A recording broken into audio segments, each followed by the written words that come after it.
Hello good evening to you all. कैसे हैं आप सारे लोग और कैसी चल रही है आप सारे लोगों की प्रिपरेशन। एंड आई होप सारे लोग अच्छे होंगे और मज़े से आपकी प्रिपरेशन भी चल रही होगी। तो आज की इस वीडियो में हम डिस्कस करने वाले हैं इंडिया की नेबरहुड पॉलिसी के बारे में। इंडिया के relation with the major power हम ऑलरेडी डिस्कस कर चुके हैं, जिसमें सबसे पहले हमने इंडिया के रिलेशन यूएसए के साथ समझे थे। देन उसके बाद हमने एक थॉरो अंडरस्टैंडिंग डेवलप की थी कि किस तरीके से इंडिया की जो फॉरेन पॉलिसी है वो थोड़ा रशिया के फेवर में जाती है फ्रॉम सिंस इट्स इंडिपेंडेंस। ठीक है। और उसके बाद हमने चाइना की तरफ देखा था कि चाइना से हमारे किस तरीके से रिलेशनशिप है। हमारे चाइना से कल्चरल और शेयर्ड वैल्यू पर ना बेस्ड होकर इकोनॉमिक रिलेशनशिप उससे ज़्यादा हमारे अच्छे हैं। ठीक है। तो वहीं हम देखेंगे जो छोटी मोटी आसपास की और रीजन है जो इंडिया के पड़ते हैं आसपास, तो वहाँ पे इंडिया की क्या पॉलिसी रहती है, इंडिया कैसे बिहेव करता है इस पूरे रीजन में, तो वो आज की वीडियो हम समझेंगे। ठीक है। तो देखो ये मैंने यहाँ पे मैप लगाया हुआ है, ये इंडिया है। ठीक है। और इसका आसपास का रीजन क्या हो गया, ये चाइना हो गया, ये यहाँ पे आपको बांग्लादेश हो गया, यहाँ पे म्यांमार हो गया, यहाँ श्रीलंका है, यहाँ पे ये सारे नेशंस है जो सार्क और आसियान ऑर्गेनाइजेशन बनाते हैं। ठीक है। तो इन सारे ऑर्गेनाइजेशन को लेकर या पर्टिकुलर इनमें से किसी एक कंट्री को लेकर इंडिया की क्या पॉलिसी रहती है, वो सारी चीज़ों को आज हम इस वीडियो में कवर करेंगे। ठीक है। तो सबसे पहले हम यहाँ पे इंट्रोडक्शन देखेंगे। Then India's foreign policy place neighbourhood first due to geographical security trade and cultural ties. तो अगर हम इंडिया की जो फॉरेन पॉलिसी देखें तो इंडिया सबसे पहले एम्फोसाइज करता है उसके नेबर्स पर। ठीक है। मतलब अगर इंडिया के आसपास के पड़ोसी देश हैं तो उनकी जो पॉलिसी है या फिर उनके साथ में इंडिया जो पॉलिसी या वैल्यूज या फिर जो कल्चर शेयर करता है वो बहुत ही ज़्यादा इंपॉर्टेंट है। क्यों? क्योंकि एक तो जोग्राफिकल फैक्टर पड़ जाता है। ठीक है। जहाँ हम रह रहे हैं वहीं आसपास और लोगों के भी घर हैं तो हमें उनसे बना के रखनी पड़ती है। साथ में सिक्योरिटी का एक बहुत बड़ा कंसर्न रहता है। अगर हमारे आसपास रहने वाले लोगों से ही हमें ख़तरा रहेगा तो हमारी सिक्योरिटी को क्या ही मतलब इस्टेब्लिशमेंट मिलेगी। इन सारी कंट्रीज से हमारे बहुत बड़े ट्रेड रिलेशनशिप है, साथ में कल्चरल टाइज भी जुड़ी हुई हैं। पीपल टू पीपल कनेक्शन बना रहता है। यहाँ पे हमारे लोग आसपास जाते हैं, हमारे लोग वहाँ पर काम करते हैं जाके, या फिर इन सारे कई देशों के लोग भी हमारे भारत में आके काम करते हैं। ठीक है।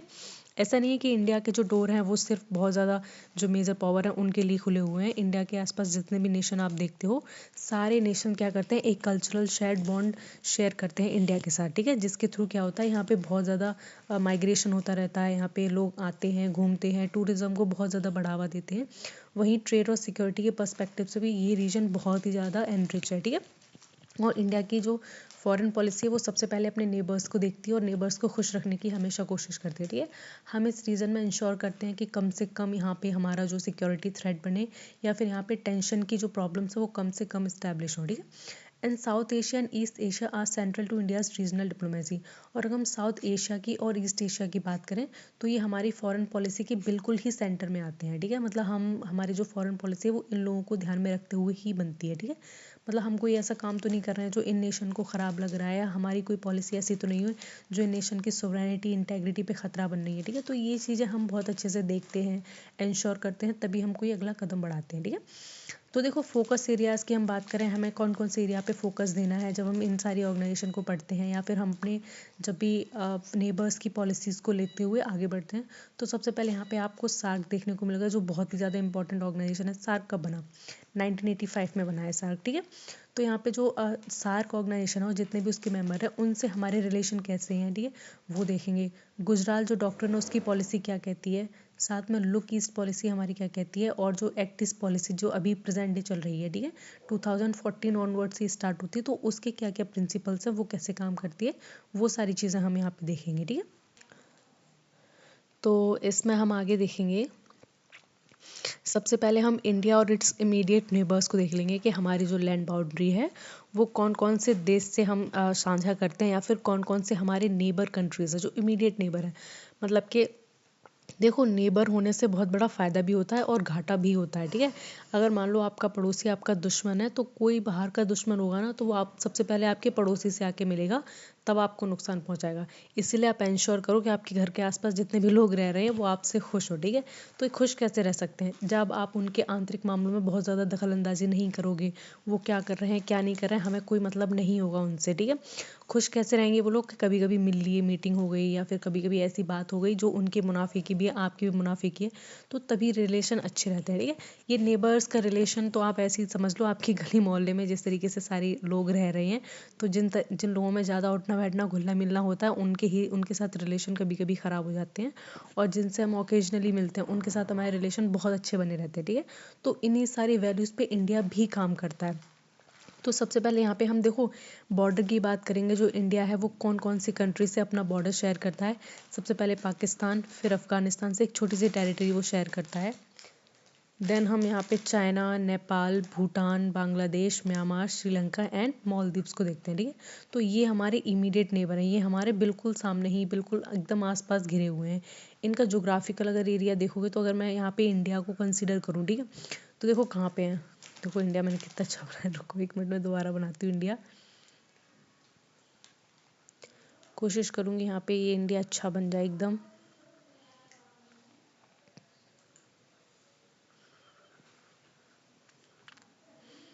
आई होप यहाँ पे सब बढ़िया बन जाए। हाँ चलो बन तो गया जैसे तैसा, ठीक है।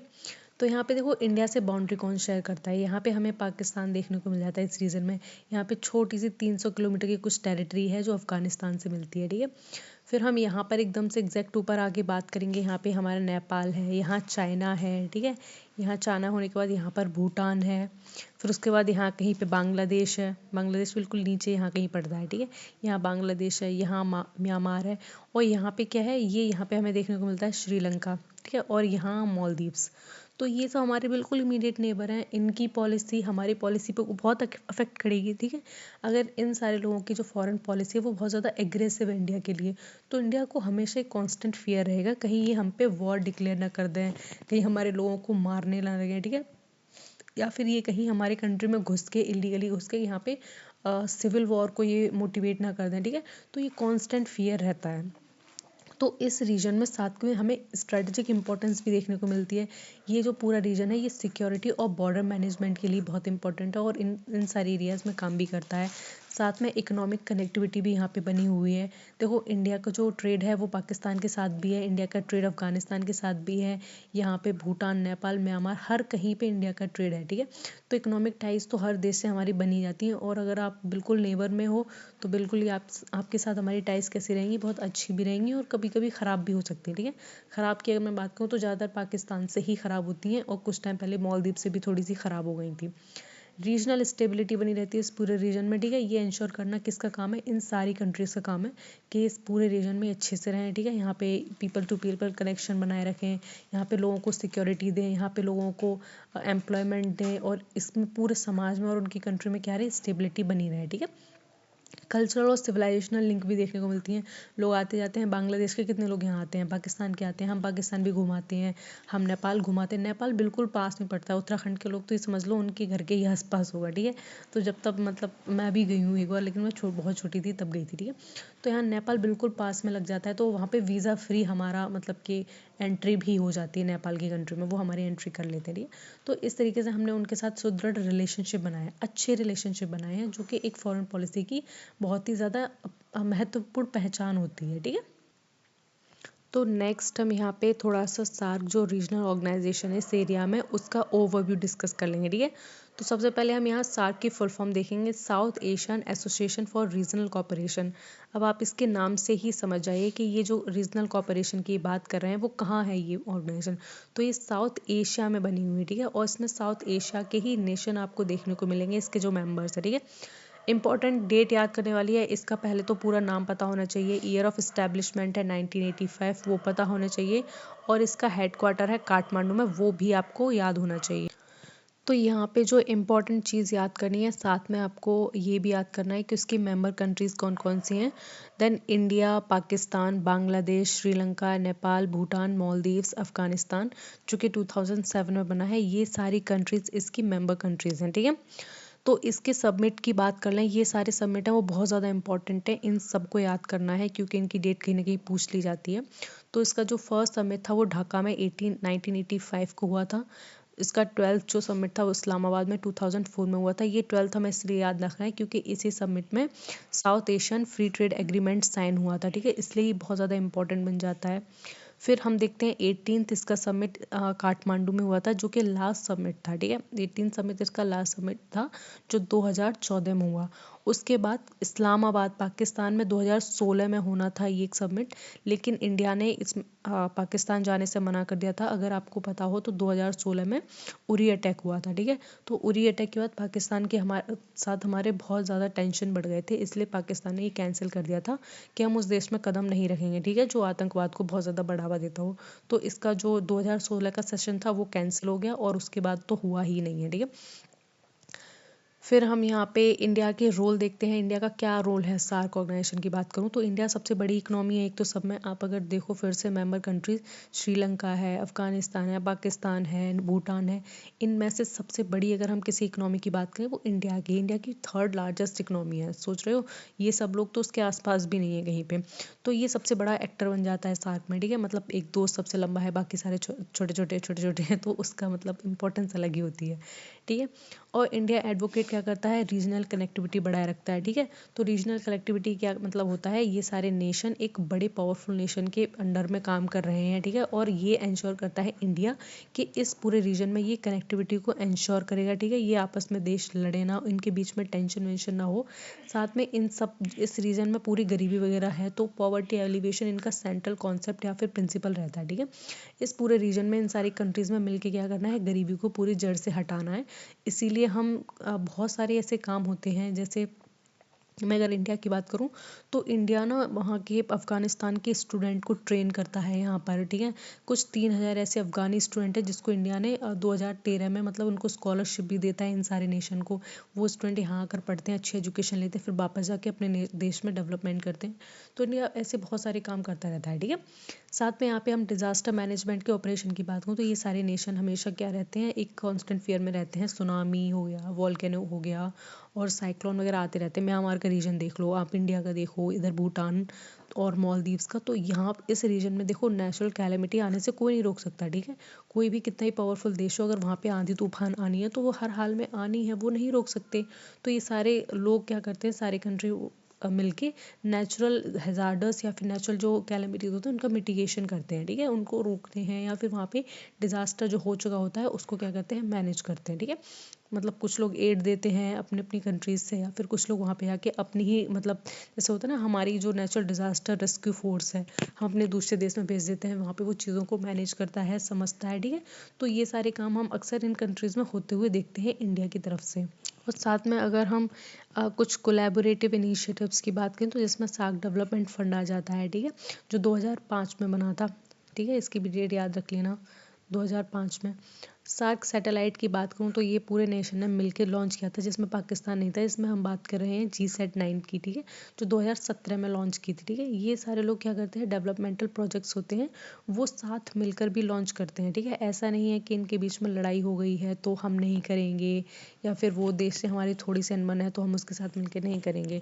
आप जब किसी ऑर्गेनाइजेशन का या किसी भी कॉरपोरेशन का मेंबर बन जाते हैं तो कुछ लॉज होते हैं वो आपके ऊपर बाइंडिंग होते हैं, आपको उनके अकॉर्डिंग चलना ही चलना पड़ता है, ठीक है। फिर आप कितना भी उसको मना करो, ऐसे करते रहो, ठीक है।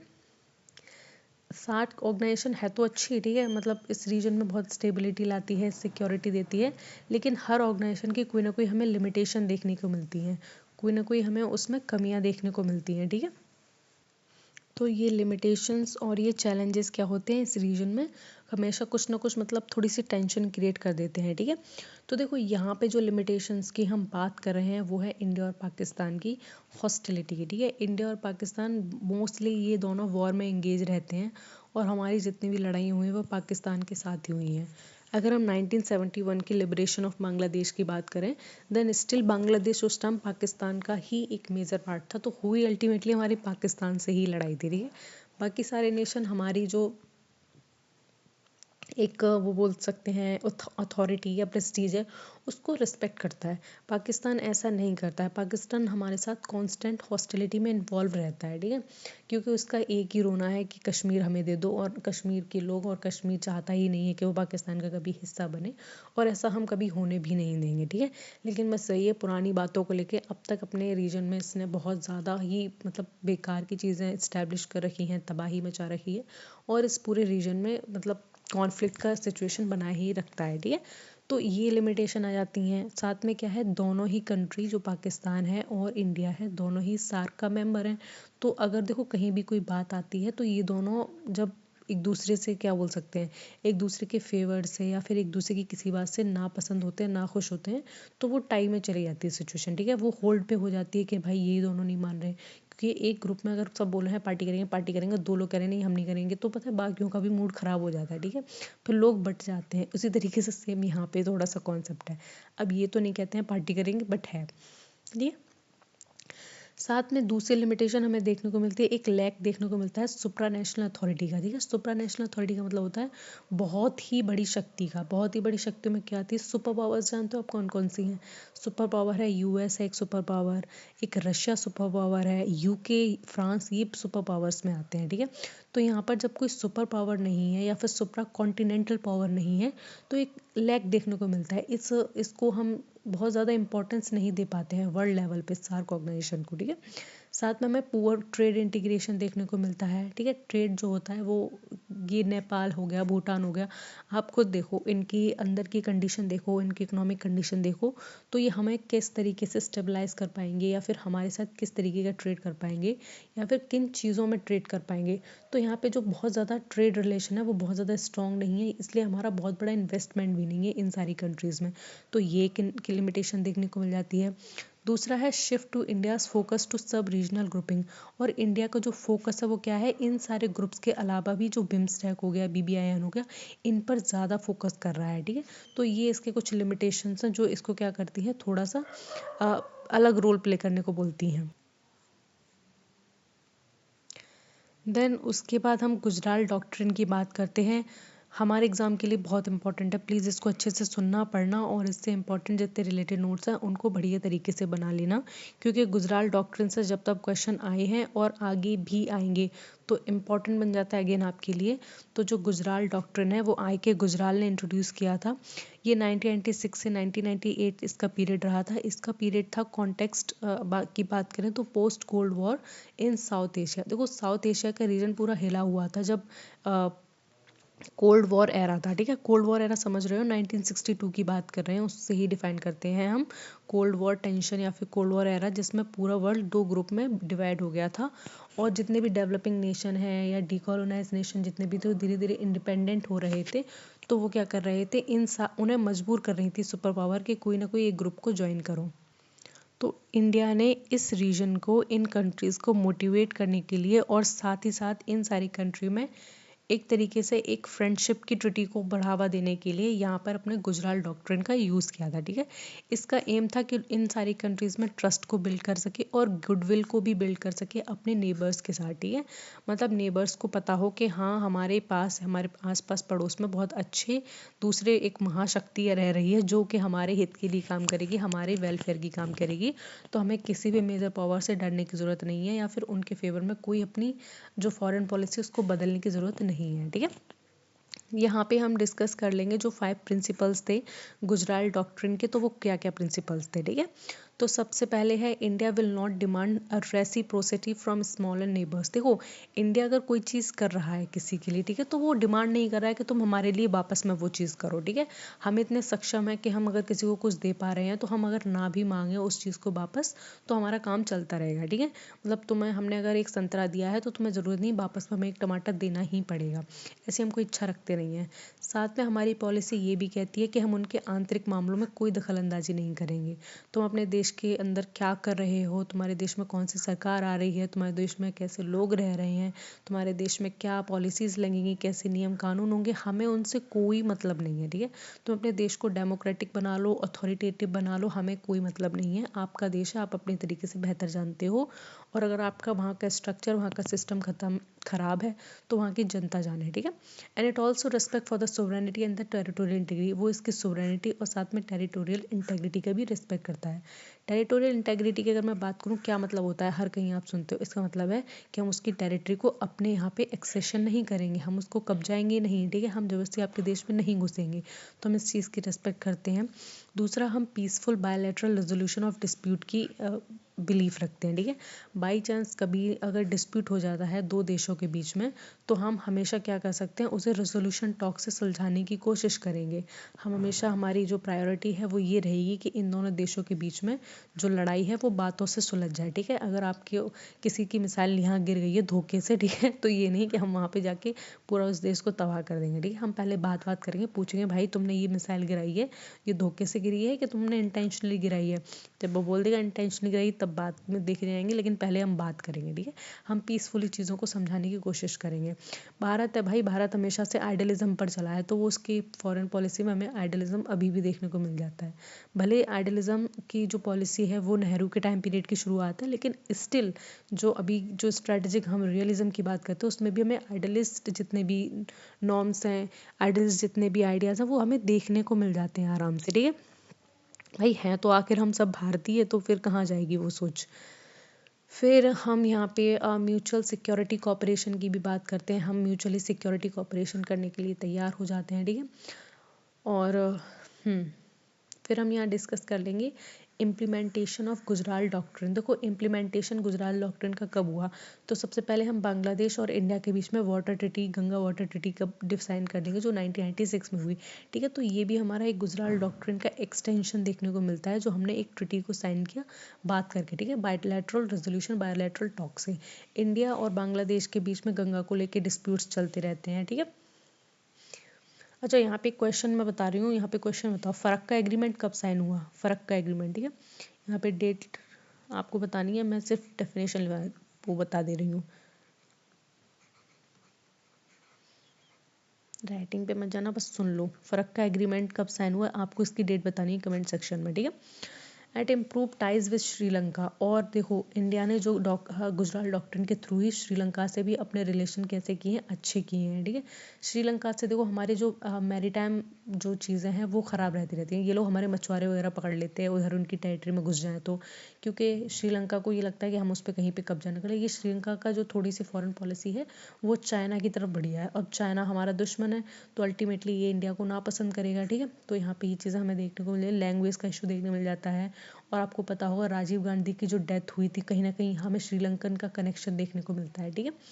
तो ये तो बहुत पुरानी दुश्मनी है श्रीलंका से हमारी। फिर हम यहाँ पे economic assistance to Nepal and Bhutan. देखो, नेपाल और भूटान में जब भी कहीं क्राइसिस आती है तो हम उसको इकोनॉमिकली क्या करते हैं, असिस्ट करते हैं, उनकी मदद करते हैं, पैसे वैसे भिजवाते हैं, और उनको किसी भी चीज़ की ज़रूरत ना पड़े तो हम कॉन्स्टेंटली उनके साथ खड़े रहते हैं, ठीक है। And it enhance people to people connection. और हमारा क्या रहता है, हमारा इस चीज़ पे बहुत ज़्यादा फोकस रहता है कि लोगों का लोगों से कनेक्शन बना रहे। हम सब में घूमते हैं, भूटान में घूमते हैं, श्रीलंका में घूमते हैं, बांग्लादेश में घूमते रहते हैं, तो ये क्या है, ये पीपल टू पीपल कनेक्शन है। और इनके थ्रू क्या है, दो देशों के बीच में संबंध अच्छे होते हैं, ठीक है। नेक्स्ट हम यहाँ पे डिस्कस करेंगे सिग्निफिकेंस और क्रिटिसिज्म को भी यहाँ पे पढ़ लेंगे कि क्या इसका गुजराल डॉक्ट्रिन का सिग्निफिकेंस है और क्रिटिसिज्म भी है इसका। तो सिग्निफिकेंस ये है कि एक मोरल लीडरशिप प्रोवाइड करता है इंडिया से, ठीक है। मतलब इंडिया मोरली कैसे अपने नेबर्स को डील कर रहा है, ये हमें देखने को मिलता है। साथ में introduces the mistrust in south Asia. और जो साउथ एशिया का पूरा रीजन है उसमें जितने भी कंट्री हैं उनको कोई भी चीज़ की गलत फहमी ना हो, तो वो भी इंडिया दूर करता है, ठीक है। तो ये बहुत ज़्यादा अच्छी बात है भाई। गलत फहमी में तो पता नहीं क्या क्या हो गया है इस देश में, दुनिया में, हिस्ट्री में। तो बढ़िया है कि तुम साउथ एशिया में रह रहे हो और इस पूरे रीजन में ये जो लोगों के बीच में मिसअंडरस्टैंडिंग बिल्कुल भी नहीं है, ठीक है। फिर हम यहाँ पे क्रिटिसिज्म देख लेते हैं। जब हमने सिग्निफिकेंस देख लिया तो क्रिटिसिज्म पर भी बात कर लेते हैं। It is perceived one sided concession. तो देखो, क्रिटिसिज्म का मतलब ये होता है कि इसको हम एक वन साइड कंसेशन के थ्रू देखते हैं। मतलब इंडिया ने ही अपनी तरफ से सोच लिया कि हाँ, हम इन मोरल्स पे काम कर रहे हैं, और दूसरे कंट्री से तो पूछा ही नहीं कि क्या तुम इन चीज़ों पे एग्री हो कि नहीं हो, एग्री हो तो कौन कौन टर्म्स पे एग्री हो। तो वो चीज़ों को लेके इंडिया हमेशा क्या करता रहता है, मतलब इंडिया को लोग क्रिटिसाइज़ करते हैं, ठीक है, इस पॉलिसी को लेके। साथ में कहते हैं कि ये वाली पॉलिसी तो तुम्हारी फेल हो गई पाकिस्तान के साथ, तुम पाकिस्तान के साथ भी ये सब बताने की कोशिश कर रहे हो कि ट्रस्ट बनाओ, म्यूचुअली बेनिफिट रहो, म्यूचुअल सिक्योरिटी पे काम करो, कॉपरेशन पे काम करो, कि फिर तुम्हारे ये सारे जो जितने भी तुम्हारे ये नॉर्म्स हैं या फिर जितने भी तुमने सेट कर रखे हैं, पाकिस्तान के साथ काम क्यों नहीं चल पा रहा है इनका, ठीक है। तो इस चीज़ पे लेके कॉन्स्टेंटली क्या होता रहता है, क्रिटिसिज्म होता रहता है। भाई क्रिटिसिज्म भी झेल लेंगे जब तारीफ झेल रहे हैं तो, ठीक है। सो आज की वीडियो हम यहीं तक रखते हैं, ठीक है। कल हम आगे का पढ़ेंगे क्योंकि ये थोड़ी सी बड़ी स्लाइड है। तो आई होप आपको यहाँ तक चीज़ें समझ में आ गई होंगी, सारी चीज़ क्लियर हो गई होंगी पूरी तरीके से। और ये थोड़ी सी बड़ी पीडीएफ है। यहाँ तक देखो, गुजरात डॉक्ट्रिन को हमने समझा, ये जितने भी नेबर कंट्रीज़ हैं उनको देख लिया, ठीक है। क्यों इस रीजन में ये लोग कॉपरेशन करने के लिए साथ आते हैं, वो सब चीज़ समझ ली। आपके लिए थ्योरी समझना इंपॉर्टेंट है, साथ में ना डेट्स का याद करना बहुत इंपॉर्टेंट है। तो जो भी मैंने डेट्स बताई हैं उन प्लीज़ सारी डेट्स को याद कर लेना अच्छी तरीके से, और अपनी पढ़ाई करते रहो। एग्ज़ाम बिल्कुल नज़दीक है, 6 तारीख को हमारा पेपर है। तो भाई जल्द से जल्द ज़्यादा से ज़्यादा पढ़ो, और तब तक के लिए बेस्ट ऑफ लक। कोई डाउट हो प्लीज़ कमेंट सेक्शन में डाल देना, और चैनल को सब्सक्राइब कर लो और मेरे साथ बने रहो। तब तक ख्याल रखो अपना।